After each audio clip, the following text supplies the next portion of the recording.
Hi, I'm Rana Khan and Miss Joy is here. In front of the Walmart, I found these ladies selling cookies. These are Girl Scouts of Northern California. So let me ask Joy that what these Girl Scouts are, what's their aim, objective in selling these, what they do once they sell these, where that money goes. So Girl Scouts, each group kind of does their own thing, but they sell cookies and a portion of the money goes to their troop, and they can decide what they want to do with that, if they want to do something for the community, or if they want to pay for their camp that summer or a trip somewhere else.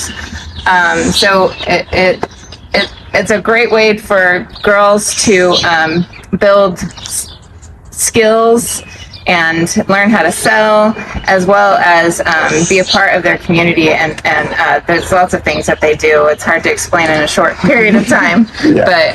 But yeah, it's So, great. so they are volunteers, and their parents know that they are doing a volunteer Yes, work. the parents and are very part of it. part of it.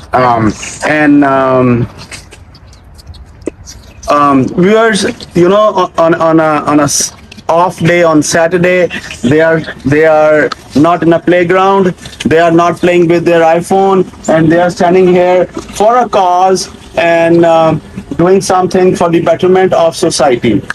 Thank you. Thank you, ma'am. Yeah, thank you.